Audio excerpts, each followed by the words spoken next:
उसके बाद जो सोर्सेज, यदि आप ट्रस्टेड सोर्स फॉलो करें, जैसे यदि मैं स्मार्ट कीड़ा का, एक्चुअली मेरे ब्रदर भी हैं, वो छत्तीसगढ़ से बिलोंग करते हैं। उन्होंने 2021 में आरआरबी क्रैक किया था वहां पर। हम्म। वो he is recently posted in Chhattisgarh only, he is an scale two officer. तो उन्होंने मुझे सबसे पहले सोर्स गाइड किया तो वो स्मार्ट कीड़ा ही था। मैंने स्मार्ट कीड़ा के अलावा कोई मॉक्स कभी ना परचेज किए, ना मैंने किसी और प्लेटफॉर्म से मॉक दिए। Hello, everyone. Welcome to this very interesting and amazing session, our podcast with Shikhar. So Shikhar has just completed, he's cleared his rather IUPS PO exam and has been allotted Central Bank. तो IUPS PO को उन्होंने successfully clear किया। तो हमारे तरफ से, हमारी पूरी टीम की तरफ से, स्मार्ट कीड़ा की तरफ से शिखर को मैनी कॉन्ग्रेचुलेशन, बहुत बहुत बधाई हो शिखर आपको। Thank you sir, thank you so much. तो शिखर के बारे में थोड़ा बहुत मैं आप लोगों को बता दूं। 2018 में उनका इंजीनियरिंग खत्म हुआ एंड 2022 से वो फोकस तरीके से बैंकिंग के लिए तैयारी कर रहे हैं। So there are lot of things that he would sharing with us, he would be sharing with us, जो कि आपके लिए बहुत इंसाइटफुल हो सकता है। ठीक है, so without further ado, let's go on to Shikhar. Shikhar, एक छोटा सा अपने बारे में बताओ, अपने जर्नी के बारे में, जैसे आपको ठीक लगे। तो जैसा कि इंजीनियरिंग के बैकग्राउंड में था, आपने बता ही दिया है। मैंने 2018 में सिविल इंजीनियरिंग अपनी कंप्लीट की थी। हम्म। 2018 से लेके 2022 के बीच में मुझे थोड़ा सा इस चीज़ को गैप करना पड़ा, क्योंकि सिंस फैमिली की थोड़ी सी ऐसी फाइनेंशियल कंडीशन थी, जिसकी वजह से मुझे अपनी पढ़ाई को थोड़े अदर डायरेक्शन में जाना पड़ा, फाइनेंशियल उस चीज़ को कवर करते हुए भी। तो मैंने अपनी बैंकिंग प्रिपरेशन एक्चुअली 2022 से स्टार्ट की, जबकि मुझे बैंकिंग के बारे में इतना कोई एग्जैक्ट नॉलेज नहीं था। पर सिंस गाइडेंस ऐसा मिलता गया, जिसकी वजह से मुझे लगा कि बैंकिंग वो चीज़ है जिसमें अपना करियर में आगे परस्यू कर सकता हूँ, जिसमें मैं सक्सेसफुल करियर बना सकता हूँ, खुद को फाइनेंशियली अच्छे से स्टेबलाइज करने के साथ साथ। ओके। तो मुझे काफ़ी स्ट्रगल्स भी करने पड़े। काफ़ी लोगों से एक्सपेक्टेशन भी थी कि वो जर्नी मुझे हेल्प करेंगे, काफ़ी लोगों ने मोटिवेट किया, काफ़ी लोगों ने डीमोटिवेट किया। बट इवेंचुअली यही था कि आपका हार्डवर्क और dedication he eight the and matter करता है, कि यदि आप किसी चीज़ में फाइनली डेडिकेटेड हैं और आपका वो एक्चुअल में एम है, तो हम्म। आप उस चीज़ को सूनर और later you gonna achieve it. Very good, so true, so true. So इस जर्नी में, जैसे बहुत बार लंबी जर्नी है आपको, सर। ये तो फोकस था ही कि एक जॉब चाहिए, और वो पब्लिक सेक्टर जॉब हो या गवर्नमेंट जॉब हो तो अच्छा है। तो इसमें जैसे आपने बोला कि डिमोटिवेट बहुत लोगों ने किया, तो ऐसे केसेस में हाउ, बिकॉज ये बहुत सारे स्टूडेंट्स होते हैं जो कि कई साल से ट्राई कर रहे हैं, और उस जर्नी पे तो मैं आऊंगा ही, कैसे कैसे क्या क्या फेस किया आपने। बट ये जो डिमोटिवेशन वाला एंगल है, इसके इसमें आप अपने आप को कैसे मोटिवेट करते थे उस टाइम पे, जब बहुत अपने आप को लो फील करते थे। तो स्टार्टिंग में तो आइडिया नहीं था कि इस चीज़ से कैसे डील करना है, क्योंकि ये चीज़ आपको ऑन द मोमेंट तो समझ नहीं आ सकती है कि आपको कैसे उस चीज़ से डील करना है। बट विद टाइम आपको, जो मुझे समझ में आया, जो मेरा पर्सनल इसमें व्यू रहा, वो ये है कि आपका सर्कल बहुत मैटर करता है। हम्म। आप किस सर्कल में आपकी सिटिंग है, आप किन लोगों से अपने आप को सराउंड कर रहे हो, that is the most important thing I believe. क्योंकि सपोज मेरे कोई फ्रेंड्स है, यदि वो किसी अदर बिजनेसेस में या किसी और जॉब में ऑक्यूपाई है, यदि मैं अपनी स्टडीज कंप्लीट करने के बाद भी उनसे मिलता हूँ, उनसे अपने थॉट शेयर करता हूँ, तो मुझे कहीं ना कहीं लगता है कि वो उस चीज़ से कन्वे नहीं कर पा रहे हैं, क्योंकि उनकी फील्ड जो है वो अलग है, और वो कहीं ना कहीं मेरे माइंड में किसी चीज़ को लेकर डिस्ट्रैक्शन जरूर बन रही है। प्लस कि वो ऐसी कोई सपोज, बात बोल देते हैं जो कि कहते हैं, यार ये सब करके क्या हाँ, फायदा, और and then hit that hits you. Exactly. और मोस्ट इंपॉर्टेंट चीज़ सर जो मुझे लगी, वो ये है कि वो उस समय फाइनेंशियली स्टेबलाइज हैं, जो मैं नहीं था। मैं तो अपने प्रिपरेशन जर्नी में था, वो उस समय फाइनेंशियली स्टेबलाइज थे। तो वो चीज़ कहीं ना कहीं आपको हिट करती है, हम्म। क्योंकि तब आपके दिमाग में ये चीज़ भी आती है कि शायद हम पढ़ाई के साथ साथ साइड वर्क भी कर सकते हैं, जिसकी वजह से हमारा एग्जैक्ट फोकस, जो 100% फोकस रहना चाहिए, वो कहीं ना कहीं नहीं हो पाता। तो हम्म। उस चीज़ के लिए सबसे ज़्यादा इंपॉर्टेंट है कि आप अपने आप को जितना हो सके आइसोलेट करके रखिए, नहीं तो फिर आप ऐसे सर्कल में रहिए, जैसे आप बैंकिंग एस्पिरेंट है तो आप बैंकिंग एक्सपीरियंस के साथ अपना सर्कल शेयर कीजिए। तो जब वहाँ ओके। डिस्कशन होगा तो उसी पर्टिकुलर चीज़ से लेकर डिस्कशन होगा। और तो वो एंड चीज़ दे आपको वुड काफ़ी रिलेट हेल्प टू करेगी। योर इश्यूज, बैंकिंग या सर्किल में they exactly. Would relate to your issues जो प्रिपेयर कर रहे हैं। या करेक्ट, वेरी गुड, सही बात। एग्जैक्टली। अच्छा, ये जो लास्ट 3 इयर्स से आप प्रिपेयर कर रहे हो 2022 से, तो यस सर। अलग अलग स्टेजेस में आया होगा। कभी आपको शायद स्टार्टिंग में प्री में दिक्कत आया, फिर जाके मेंस में दिक्कत आया, फिर जाके कुछ और चीज में। तो ऐसा कुछ हुआ है क्या कि स्टेजेस में दिक्कतें अलग अलग आने लगी है? एक को कॉन्कर मुझे करते हो तो दूसरा कुछ आ जाता है। सर स्टार्टिंग में तो प्रॉब्लम हुआ था मुझे, जब मैंने अपनी प्रिपरेशन स्टार्ट किया तब मुझे बैंकिंग के बारे में कोई नॉलेज नहीं था। ओके। मेरा बैकग्राउंड इंजीनियरिंग से रहा है। इंग्लिश मेरी एवरेज रही है। I am a math student. मैंने अपना PSC जो करा था, मैंने अपना हम्म। फिजिक्स PCM से करा है मैंने अपना 12th। हम्म। तो मैथ्स और इंग्लिश में मुझे उतना इशू नहीं आया, बट रीजनिंग और करंट अफेयर्स ऐसे सब्जेक्ट थे जिनके बारे में मुझे अवेयरनेस कुछ भी नहीं थी। अच्छा। तो जब मैंने अपनी प्रिपरेशन स्टार्ट किया तो उस ड्यूरेशन में मुझे पता चला कि रीजनिंग जो मैंने कभी नहीं पढ़ा उस वो मुझे काफ़ी इंटरेस्टिंग लगने लगी। ओके। तो 2022 में मेरे कोई भी प्री एग्जाम नहीं निकले थे। मैंने ओके। फेब 2022 में अपनी प्रिपरेशन स्टार्ट की थी, फरवरी से। मोस्ट प्रोबेबली अगस्त से एग्जामिनेशन स्टार्ट हो जाते हैं RRBs के, जितने भी पब्लिक सेक्टर राइट। बैंक में। तो मुझे ओके। ज़्यादा नहीं, 6 महीने का ही टाइम मिला था अपनी प्रिपरेशन को इनिशिएट करने के लिए। तो मेरे उस ईयर में किसी कोई प्री एग्जामिनेशन भी नहीं निकले थे। वो तो ओके। बस मेरे लिए एक बेस ईयर था। मैंने एक्चुअल जो समझ में आया गलती करते करते, उसके बाद प्रिपरेशन करते करते 2023 से फिर मेरे एग्जामिनेशन स्टार्ट होना चालू हुए। फिर मेरे प्री एग्जामिनेशन निकलने लगे, फिर मेरे हम्म। मेंस एग्जामिनेशन निकलने लगे।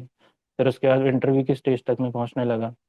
तो हर एग्जामिनेशन को देने के बाद में कहीं ना कहीं छोटी छोटी चीज़ें समझ में आने लगी कि क्या आपको करना है, क्या आपको नहीं करना है। और उन्हीं चीज़ों पे मैंने काम किया, जिसकी वजह से धीरे धीरे करके फिर प्रोग्रेस मुझे मिलने लगी। ओके। तो अगर चार पांच चीजें फोकस तरीके से हम लोगों को आपको जो अभी लगता है कि ये निष्कर्ष है, ये चार पांच चीजें तो करनी ही चाहिए, तो वो क्या होगा? वो हम्म। पांच की जगह छह भी हो सकता है, ज्यादा भी हो सकता है, कम भी हो सकता है, बट बॉल पार्क फिगर की चार पांच चीजें क्या हो सकती है वो? चार पांच चीजें एग्जाम क्रैक करने में सर मुझे तो यही लगा कि यदि आप किसी चीज को पर्टिकुलर, कोई भी टॉपिक हो, चाहे आपका इंग्लिश में है, चाहे आपका मैथ्स में है, चाहे आपका रीजनिंग में है, यदि आप उसमें कर रहे हैं तो आप उसके बेसिक्स से स्टार्ट कीजिए। फर्स्ट थिंग, हम्म। मेरी स्टार्टिंग में कॉन्सेप्ट है। इश्यू ये होता है कि मैं, हाँ, मैंने बेसिक्स से नहीं किया था। हम्म। स्टार्टिंग में मुझे प्रॉब्लम नहीं आई थी, क्योंकि आप मतलब प्री कूद गए, एग्जामिनेशन तो आप, क्वेश्चन करने में कूद गए, मॉक देने में कूद गए हाँ, कि मॉक में कैसे नंबर आएगा। एग्जैक्टली, यही। ओके। हम्म। एग्जैक्टली। और जो दूसरी मुझे सबसे मेन चीज लगी वो ये था कि कहीं ना कहीं मुझे गाइडेंस की कोई ना कोई कमी थी। हम्म। क्योंकि एक प्रॉपर मेंटर होना भी बहुत जरूरी है, क्योंकि आपको क्या करना है, किस डायरेक्शन में जाना है, उसके लिए आपको एक मेंटरशिप की बहुत ज़्यादा ज़रूरत है। मैक्सिमम लोगों के साथ मैंने ये देखा कि वो मेहनत तो बहुत कर रहे हैं, बट जिस वे में करना चाहिए उस वे में नहीं कर रहे, इसलिए उन्हें डिजायर्ड रिजल्ट नहीं मिल रहे। हम्म। जो चीज़ आप 1 या 2 साल में अचीव कर सकते हो, उसके लिए लोगों को 4 साल मेरे हिसाब से एग्जैक्टली, लगने का नहीं नहीं रीजन ये लगना है कि चाहिए, लेकिन वो गाइडेंस की कमी की वजह से लग जाता है। गाइडेंस की कमी की वजह से रह जाती है वो। उसके बाद जो सोर्सेज, यदि आप ट्रस्टेड सोर्स फॉलो करें, जैसे यदि मैं स्मार्ट कीड़ा का, एक्चुअली मेरे ब्रदर भी हैं, वो छत्तीसगढ़ से बिलोंग करते हैं। उन्होंने 2021 में RRB क्रैक किया था वहां तक। हम्म। वो he is recently posted in Chhattisgarh only, he is an scale 2 officer. तो उन्होंने मुझे सबसे पहले सोर्स गाइड किया तो वो स्मार्ट कीड़ा ही था। मैंने स्मार्ट कीड़ा के अलावा कोई मॉक्स कभी ना परचेज किए, ना मैंने किसी और प्लेटफॉर्म से मॉक दिए। मैं लोगों से, ज्यादा चॉइसेस भी दिक्कतें क्रिएट कर देती है कि ये भी ले लो, यस वो सर। भी ले लो, एंड देन फिर कुछ भी मत करो, ऐसा भी हो जाता है कभी कभी। तो आपका फोकस हाँ, क्लियर था, तो उसकी वजह से भी फायदा हुआ आपको। तो और सबसे मेन चीज़ है कि मैंने अदर प्लेटफॉर्म पे कभी इसलिए फॉलो भी नहीं करा क्योंकि मेरे साथ के जो सर्कल के लोग थे फॉलो करते थे, बट उनका वही कहना रहता था, जब हम मॉक्स लगाते थे तो उसके बाद में जब कंटेंट मिलता था वो कंटेंट नहीं मिलता था वैसा। हम्म। तो सजेस्ट मैंने भी किया। उसके बाद ऑब्वियस सी बात है, जब रिजल्ट मिलने लगता है तो उसके बाद में उनको समझ में आता है। जिस प्लेटफॉर्म को फॉलो करा, जब मुझे रिजल्ट उनसे बेटर मिल रहा था मैंने सजेस्ट किया, तो उसके बाद फिर उन्होंने भी स्मार्ट किड़ा को फिर फॉलो हम्म। करना स्टार्ट किया। ओके। तो एक तो ये चीज़ होगी कि आपको गाइडेंस प्रॉपर चाहिए, you need to have a proper mentor जो आपको एक तो सही डायरेक्शन में फर्स्ट गाइड आपने करे। बोला कि कॉन्सेप्चुअल क्लैरिटी से स्टार्ट कीजिए, बेसिक्स अगर नहीं कॉन्सेप्चुअल करेंगे क्लैरिटी से। और आते ही हाँ, कूद जाएंगे कि मॉक में कैसे नंबर आएगा, किसी में आएगा किसी में नहीं या आएगा, एक्चुअली नहीं होगा। राइट। ये हाँ हाँ। एग्जैक्टली मैं जब स्टूडेंट्स को बोलता हूँ ना, तो they become become very impatient कि भाई, हम्म। लेकिन there is no shortcut to it. Concepts बिना ना, बनाए there is you know. Can not score. Right. Yeah. खास करके इवन इंग्लिश में, अगर if you have been a great reader for the last 10-15 years, तो फिर भी हम्म। कुछ चांस है, बाकी एरिया में तो चांस भी नहीं है उस तरह से या देखा या जाए तो। तो दूसरा आपने बोला कि लिमिटेड रिसोर्सेस फॉलो कीजिए रादर देन अनलिमिटेड हम्म। रिसोर्सेस। आपने स्मार्ट या कीड़ा फॉलो किया, एक दो और कर लो, लेकिन बहुत ज्यादा नहीं, उससे क्या होता है, डिस्ट्रैक्शन ज्यादा हो जाता है, राइट। कंफ्यूजन भी क्रिएट हो जाता है। कंफ्यूजन भी क्रिएट हो जाता है, ठीक है। तीसरा और तीस, क्या? तीसरा जो सबसे मुझे मेन इम्पोर्टेंट चीज लगी, प्री में तो चलिए आप सक्सेसफुल हो जाएंगे, आपकी यदि बहुत ज्यादा रिगरस स्टडी भी नहीं है नहीं तो भी हुई। आप प्री में सक्सेसफुल हो जाएंगे। बट मेंस में जो आपकी सबसे मेन चीज है, जो जनरली मैं देखता हूँ कि जो टॉपिक आपको आ रहे हैं चाहे वो किसी भी सब्जेक्ट के हो, जनरली लोग उस पर ज्यादा फोकस करते हैं, बट आपको फोकस पहले प्रायोरिटी उन टॉपिक्स को देना है जिसमें आप वीक हैं। लोग जनरली फोकस करते हैं कि जो हमें बन रहा है, सपोज हम्म। कोई भी एक टॉपिक है आपका, सपोज मैथ्स का एक टॉपिक है जिसमें यदि आप परसेंटेज के टॉपिक में बहुत अच्छे हैं या इंग्लिश के कम्प्रीहेंशन में आप बहुत अच्छे हैं, बहुत बट अच्छा। कहीं ना कहीं आपको एरर्स में हम्म। या आपको पैरा जम्बल्स में बहुत दिक्कत आती है, जो जनरली लोग उसे स्किप कर देते हैं। जो आपको बनता है वो तो बन ही रहा है, जो मतलब आपको नहीं इसको इस बनता है तरह से भी उसे प्लेस कर सकते हैं, एग्जाम में क्वेश्चन स्किप करो, लेकिन प्रिपरेशन में टॉपिक हाँ, मत के स्किप करो। प्रिपरेशन और टॉपिक आप टॉपिक स्किप मत। मत कीजिए, हम्म। क्योंकि कहीं राइट। ना कहीं वो चीज़ आपको एक एज देगी। यदि मे बी यदि नॉर्मलाइजेशन होता है तो आपके लिए वो वाले टॉपिक ज्यादा हेल्पफुल हो सकते हैं। और ये भी तो हमें नहीं पता ना कि पैटर्न में फिक्स तो है नहीं कि इतने ही इसके क्वेश्चन हम्म। आएंगे। अब पैटर्न अगर चेंज हो गया और एग्जैक्टली। उसके क्वेश्चन ज्यादा आएगा तो आप कहाँ जाओगे? तो तब भी तो आपको हम्म। बैकअप के लिए रखना चाहिए वो, ठीक। हाँ वेरी। हाँ हाँ। और कुछ और टॉपिक वाइज कुछ चीजें लगी आपको कि इंग्लिश में जैसे रीडिंग करना चाहिए ज्यादा, और क्वांट में क्या होना चाहिए मेंस के तरह से या प्री की तरह से? हम्म। तो टॉपिक वाइज तो मुझे इंग्लिश के लिए ये लगा कि यदि आपका कंप्री इंग्लिश, मेरा ऐसा है कि इंग्लिश के लिए मुझे शुरू से ही लग रहा है वो English is running in the family. वो ऐसी चीज है कि मेरा थोड़ा सा बैकग्राउंड और आपको पहले का बताता हूँ। मैंने फिफ्थ तक हिंदी मीडियम से पढ़ाई की है। ओके। अच्छा। उसके बाद लेकिन फिफ्थ के बाद मैं डायरेक्ट सीधे इंग्लिश मीडियम में जब मैं ज्वाइन किया था, तो उस समय भी काफ़ी अच्छा यहाँ का जो टॉप का स्कूल है वहाँ पे मैं गया था। मैं बोस्ट नहीं कर रहा उस चीज़ को, बट वहाँ पे जब एंट्रेंस एग्जाम हुआ था तो उन्होंने पर्टिकुलरली ये कहा था कि हमें एक्चुअल में नहीं लग रहा है कि ये स्टूडेंट हिंदी मीडियम का है, क्योंकि इंग्लिश फादर और उनके फादर वो जो शुरू से रहे हैं, तो उन्होंने शुरू से ही गाइड किया कि आप किसी भी लैंग्वेज में रहिए बट एक लैंग्वेज में आपकी कमांड हमेशा रहनी चाहिए। वो कहीं ना ओके। कहीं आपको हेल्प करता ही करता है, तो राइट। इंग्लिश ने मुझे राइट। इस चीज़ का हेल्प इतना करी। तो कंप्रीहेंशन आप हो उनमें से हो जिनको इंग्लिश की फेमिलैरिटी की वजह से कॉन्फिडेंस भी था और उसकी वजह से आपको हेल्प भी या किया। एग्जैक्टली। या तो मैंने पर्टिकुलर किसी बुक को प्रेफर नहीं किया अपने हम्म। एग्जामिनेशन के लिए, मेरा शुरू से क्लियर था, मेरा न्यूज़पेपर रीडिंग का था। मैं बुक्स पढ़ता था, अभी भी रिसेंट में दिखाई देता है आपको, हाँ। मेरे पास रखी हुई है। I just have this particular book, Norman Lewis की व्हाट पावर मेड इजी, जिस मैं पढ़ चुका हूँ, 2-3 बार मैं पढ़ते रहता हूँ उसे। तो आप मल्टीपल सोर्सेज को फॉलो कर सकते हैं। तो यही है कि यदि आपकी रीडिंग स्किल्स अच्छी हैं तो ऑटोमेटिकली आपको उसमें कहीं ना कहीं ग्रामर वो कैब हर चीज़ में सब हेल्प में हेल्प मिलेगी। करता है वो फिर। सब में हेल्प करेगा, और उस चीज़ को आप ये मत समझ के करिए कि आपको पर्टिकुलर हमें एग्जाम क्रैक करने के लिए करना है। वो एज अ जनरल यदि आप उसे पढ़ते जा रहे हैं, सपोज हम हम्म। कोई गाना सुनते हैं या हम कोई कहानी पिक्चर मूवी उसी से देखते हैं तो उसी से हमें होता मेमोराइज जाएगा, हो जाती है। सबकॉन्शियस में बस जाता है हाँ, वो। आपका सबकॉन्शियस माइंड उसी में काम कर रहा है, तो आपको पर्टिकुलर इस चीज़ को ऐसा फॉलो करने की जरूरत नहीं, वो नेचुरली आपको आ जाएगा। Right. Right. Very very true. और क्वांट और रीजनिंग में आपका how had been your experience, what would you say कि आपने क्या दिक्कतें उसमें फेस की और उससे क्या लर्निंग हुआ? तो क्वांट और रीजनिंग में यदि मैं कहूँ तो रीजनिंग में पजल्स तो मेरा डेली का जो मेन उनका जो वेटेज आता है रीजनिंग में पजल्स का रहता है, तो पजल का मेरा डेली का एक मैंने टारगेट फिक्स किया था कि मुझे this and this particular puzzle for pre examination as well as for main examination, इतना मुझे रोज करना ही है। और उस पर सबसे अच्छी चीज मैंने एक ये रखा था कि जब तक वो चीज सॉल्व नहीं होती उसमें कहीं ना कहीं वो इंटरेस्ट बना रहता है, उसमें मैंने अपना पेशेंस कहीं भी लूज नहीं किया। अच्छा। कि जब तक इसमें वो एक पॉइंट में 90%, suppose if you are making a puzzle, वो 90% मुझसे सॉल्व हो गया, बट कहीं ना कहीं मैं एक पर्टिकुलर जगह पर अटक रहा हूँ, तो उसमें भले ही मुझे कितनी देर लग जाए पर वो बनने के बाद जो एक सेटिस्फेक्शन मिलता था, तो ओके। वो एक अलग ही हैप्पीनेस देता था। सेम चीज क्वांटिटेटिव में भी था।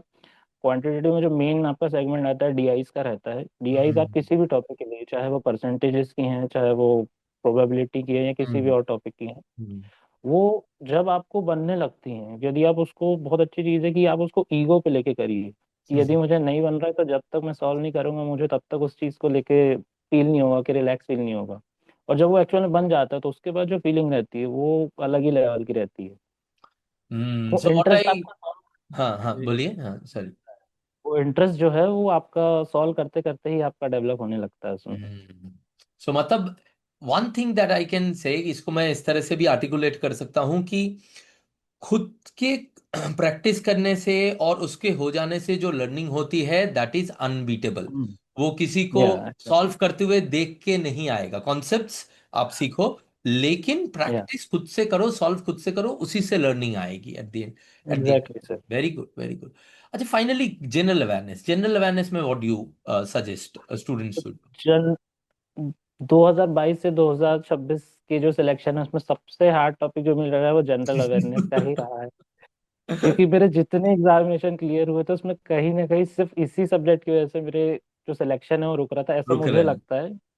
हाँ, क्योंकि मेरे सबसे तेरा टू काइंड्स ऑफ माइंड, एक जिन्हें रिटेन इजीली हो जाता है और एक जिन्हें रिटेन करने में दिक्कत होती है। मेरा ऐसा था कि मुझे रिटेन नहीं होता था, मैं पढ़ तो लेता था, मतलब आप मैं सेकंड रिवाइज भी करता कैटेगरी था। के हो? हाँ, मैं सेकंड कैटेगरी का था और वही मेरा वीक पॉइंट रहा, बट मुझे रिटेन नहीं होता था। मैं स्मार्ट कीड़ा के मॉक ड्रिल्स कंटिन्यू फॉलो कर रहा था, मैं स्मार्ट कीड़ा की रीड कर रहा था, हर एक चीज पढ़ रहा था, अदर सोर्सेज भी कर रहा था, बट मैं रिटेन नहीं कर पा रहा था। रिटेन तो नहीं हो रहा था। हाँ, तो उसके बाद फिर कहीं ना कहीं मैंने थोड़ी सी अपनी स्ट्रेटेजी चेंज किया। मैंने उसके मॉक ड्रिल्स अभी रिसेंटली जो आपको उसका था स्मार्ट कीड़ा का, मैंने उस चीज को परचेज किया। उसके बाद जब प्रैक्टिस मैंने उसको बढ़ाया, एक बार कुछ लगाना, दो बार कुछ लगाना, तीन बार कुछ लगाना, क्विजेस से मुझे काफी हेल्प मिली। Okay okay. तो क्विजेस तो से जो बिकॉज मेरा रिटेंशन रिवीजन आपका रहा। प्रॉब्लम था, तो आपने जब क्विजेस लगाया, आपने रिटेंशन को बार बार हाँ, चैलेंज किया और उससे थोड़ी बहुत या बिल्ड होने लग गई रिटेंशन। उससे मेरा फिर बिल्डअप हुआ और उसके बाद फिर मेरा काफी अच्छा उसमें इम्प्रूवमेंट रहा, जिसकी वजह से मुझे इस एग्जामिनेशन में पर्टिकुलरली एज मिला फिर। अरे वाह, चलो, दिस इज वेरी, मतलब इफ आई समराइज दिस, पहला चीज जो आपने बोला, 5 थिंग्स यू सेड, एक तो कॉन्सेप्चुअल बैकग्राउंड अपना स्ट्रांग रखना है। Yes sir. अगर यस सर। लग भी रहा है कि प्री निकल जाएगा बिना कॉन्सेप्ट के, फिर भी बिकॉज मेंस नहीं हम्म। निकलेगा। राइट, सो कॉन्सेप्चुअली हम्म। स्ट्रांग रहना है, आते ही डायरेक्टली सिर्फ एग्जाम दूंगा उसमें स्कोर करूंगा, ऐसा नहीं करना है। हम्म। सेकेंडली, यू सेड कि second was your point of कि गाइडेंस। या गाइडेंस, गाइडेंस। एक गाइडेंस, और बहुत ज्यादा सोर्सेस को ना रेफर करे, लिमिटेड सोर्सेस को हम्म। रेफर करे, कंफ्यूजन नहीं होगा उसके वजह से। हम्म। तीसरा, रीडिंग, इंग्लिश में आपने बोला रीडिंग हम्म। इज समथिंग, या familiarity with the language is something that helps most. अच्छा। राइट, वही ग्रामर को, वोकैब को, सबको पुश कर देता है। चौथा, आपने बोला क्वांट और रीजनिंग में जो प्रैक्टिस का आनंद है, जो क्वेश्चन हम्म। करने का जो मजा है और उससे जो लर्निंग है, दैट इज अनबीटेबल। राइट। और अच्छा अच्छा। जनरल अवेयरनेस में जैसे आपने बोला आप सेकंड कैटेगरी के हो, I am sure 90% of students are in that category only. Right, और वही तो इशू है जी। जनरल अवेयरनेस में भी। हाँ, तो एग्जैक्टली। उसके लिए what you have found helpful is कि बार बार अपने क्विजेस के थ्रू अगर अपने रिटेंशन को चैलेंज करते रहो, तो वो बिल्डअप होता रहता है। Hmm. Yes sir. Very beautiful. So guys, ये 5 चीजें जो है, what what has summarized his preparation journey so well. अच्छा, इंटरव्यू में how did you feel about interview of the banking exams? पहले भी तो अपने इंटरव्यू इंटर दिए थे। हाँ, इंटरव्यूज में पहले भी दीजिएगा। मैं इसके ये मेरा आईबीपीएस पीओ का सेकंड इंटरव्यू था। हम्म। मैंने इसके पहले 2023 में मेरा सिलेक्शन जब हुआ था तब मैंने इंटरव्यू दिया था। 2024 में मैंने आरआरबी का इंटरव्यू दिया था। Okay okay. तो फर्स्ट टाइम का जो इंटरव्यू का जो फेस था उसमें मैं काफ़ी नर्वस था फर्स्ट इंटरव्यू में, क्योंकि उस समय आइडिया कुछ नहीं था। हम्म कई सारे लोगों से बात कर रहे थे कि इंटरव्यूज में कैसा होता है, बट वही था कि अलग अलग पैनल भी जो रहते हैं, पैनल के हम्म। हिसाब से भी रहता है, ऊपर आपकी टाइमिंग पे भी बहुत डिपेंड करता है कि आपकी टाइमिंग कौन से इंटरव्यू में। जनरली बहुत कुछ सारे लोगों का वेरिएबल्स पैनल, हो जाते हैं इंटरव्यू में। हाँ, वेरिएबल्स काफ़ी थे, जिसमें मुझे मॉर्निंग का बैच अलॉट हुआ था, बट मेरा फर्स्ट जो एक्सपीरियंस था इंटरव्यू का बहुत खास नहीं था, क्योंकि मुझसे 5 या 7 मिनट ही उन्होंने बात करी रही होगी। हम्म। उसके बाद ना उन्होंने मेरे ग्रेजुएशन बैकग्राउंड को लेके कोई डिस्कशन किया, ना उन्होंने बैंकिंग से रिलेटेड कुछ किया। जो अभी भी मुझे याद है, उन्होंने 2023 में जो मुझे फर्स्ट क्वेश्चन पूछे थे कि ये आपके मेंस एग्जामिनेशन में जो करंट अफेयर्स के क्वेश्चन आए, आप किसी क्वेश्चन के बारे में बताइए। तो उस समय तो एकदम मैं थोड़ा सा पैनिक सा हो ब्लैंक गया हो था, गया मुझे पता क्योंकि नहीं। याद थोड़ी ना रहता। हाँ। हाँ, पर याद करके उसमें भी थोड़ा सा प्रेजेंस ऑफ माइंड यदि आपका अच्छा है तो आप उसमें बहुत अच्छा कर सकते हैं। मुझसे उन्होंने पूछा था, तो मैंने वही क्वेश्चन बता दिया था कि मैंने यूनेस्को से रिलेटेड एक करंट अफेयर्स का क्वेश्चन आया था, तो उन्होंने उसमें क्रॉस क्वेश्चन किया था कि जब यूनेस्को अपने अंडर में किसी साइट को केयर टेक करने के लिए लेते हैं, तो एक्चुअल में क्या करते हैं उस साइट का, कैसे केयर टेक करते हैं, उसकी फंडिंग कहाँ से आती है, एक्चुअल में क्या हम्म। करते हैं, तो उसके बारे में मुझे इन डेप्थ नॉलेज नहीं था। तो मेरा वहाँ पे थोड़ा सा नेगेटिव पॉइंट आ गया एक्चुअली में यदि वो वहाँ पे। क्वेश्चन, वो बाद में शायद आपको रियलाइज हुआ वो क्वेश्चन आपके लिए प्रॉड हाँ था, आपके लिए हिंट था कि आपको ये इश्यू हाँ बोलो, उसके ऊपर फिर क्वेश्चन होगा। तो आप या अगर जो एरिया आपका स्ट्रांग है उस पे बोलते तो फिर हाँ एग्जैक्टली exactly। तो वही चीज आपके मुझे फेवर बाद में में था। हिट हुई कि उसमें आरबीआई से रिलेटेड भी क्वेश्चन आते, यदि वहाँ ये बोलते थे कि आरबीआई से रेपो रेट से रिलेटेड क्वेश्चन आए तो उसके हम्म। बारे में ज्यादा अच्छा बता पाता। करेक्ट करेक्ट, वेरी गुड, तो राइट राइट।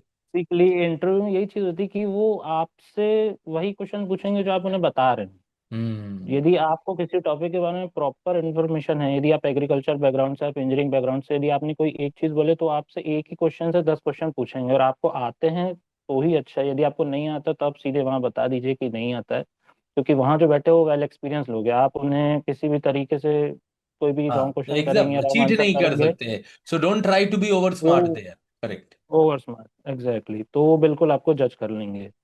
तो ये जो पहले 2 इंटरव्यूज थे उसमें मुझे काफी हेल्प मिली, तो इस लर्निंग इंटरव्यू में मिली। मैं सीखा। हाँ, तो इस इंटरव्यू में फिर मैं बिल्कुल श्योर था कि मुझे कोई दिक्कत नहीं होगी। तो तो इस उसी वजह इंटरव्यू से में भी मतलब you are confident and therefore the flow was also better yeah yeah this time. या आई वाज कॉन्फिडेंट। सो उसमें स्टार्टिंग क्वेश्चन ही उनका यही था कि आपने 2018 में ग्रेजुएशन किया, फिर आप 2025 में इंटरव्यू दे रहे हैं, आप 7 साल के गैप को कैसे जस्टिफाई करेंगे, राइट तो राइट। एग्जैक्टली जनरली सबसे प्रॉब्लम करता है वो गैप वाला क्वेश्चन ही करता है, तो उससे में हम्म। मैंने वही चीज़ बताया था कि जो, और वहाँ आप रियल रहिए, आप वहाँ फेक यदि बताएंगे तो कोई वहाँ प्रॉब्लम ही होगी आपको। तो आपने क्या तो मैं बताया वहाँ था रियली फिर? था, जो जो एक्चुअल मेरी कंडीशन थी, मेरी फैमिली की कंडीशन थी, जो मुझे फैमिली को फाइनेंशियली स्टेबलाइज करना था, फाइनेंशियली स्टेबलाइज करने के साथ साथ मैंने प्रिपरेशन किया, इस वजह से मुझे इतना टाइम लग गया। यदि मेरा 100% फोकस सिर्फ मेरी स्टडीज पे रहता तो हो सकता है इससे कम टाइम में मैं सक्सेस को अचीव कर लेता। तो वो चीज़ उन्हें काफ़ी इम्प्रेस करी कि हाँ चलिए, इसकी भी फैमिली को फाइनेंशियल स्टेबलाइज करने की भी रिस्पॉन्सिबिलिटी है, तो वो चीज़ कहीं ना कहीं मेरा प्लस पॉइंट रहा। प्लस मैंने इस जो ड्यूरेशन है इसके साथ साथ में मेरा जो पैशन था उसमें भी मैंने अपना करियर को थोड़ा सा परस्यू करा था। I am a fitness enthusiast as well. Okay. मैं लेव मैं लेवल 2 सर्टिफाइड ट्रेनर भी हूँ, अरे जिसमें वाह। मैंने कोविड के टाइम में स्पेशली लोगों को ट्रेन भी करा हुआ है। हम्म। तो तो स्टार्टिंग से मैंने इंटरव्यू उसी डायरेक्शन में ले गया जिस डायरेक्शन में मैं ले जाना चाह रहा था। वेरी गुड तो वेरी मैंने स्टार्टिंग इसी चीज से किया था कि मैं फिटनेस एंथुसियास्ट हूँ, तो उन्होंने मुझसे 7 या 8 मिनट उसी के बारे में, और वो गुड। बहुत फ्रेंडली थे उस बारे को लेके, कि वो काफी फ्रेंडली डिस्कशन कर रहे थे। तो 5-7 मिनट मुझसे उसी बारे में डिस्कशन हुई, तो वो तो मेरी ऑलरेडी फील्ड थी, तो मुझे उसमें कोई इशू हुआ नहीं बताने में। And that is the trick कि तो अपने चीजों के बारे में बात करो, और वो भी वही सुनना चाहते हैं। वो ये नहीं देखना एग्जैक्टली चाहते कि आप सब कुछ के बारे में जानते हो कि नहीं, जो आपने किया है उस चीज के बारे में जानते हो कि नहीं, right.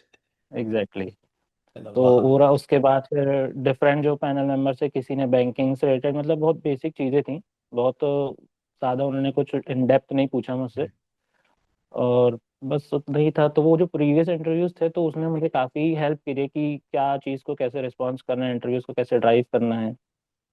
Very good very good. Yeah, बहुत मस्त. So this is like everything, everywhere you failed, you learned something from it, and that या made you what you are today. That yes sir. transformed you in a way to where you are. या बहुत अच्छा, आपसे आपसे बात करके बहुत बहुत मजा आया।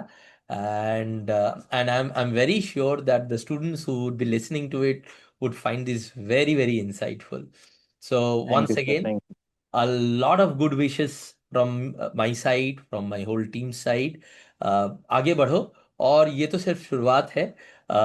आगे जैसे बढ़ते रहोगे, होपफुली हम लोग कनेक्टेड रहेंगे, और हमें और पता रहता रहेगा कि आप और बड़ी बड़ी चीजें अचीव करोगे, and will be proud of that.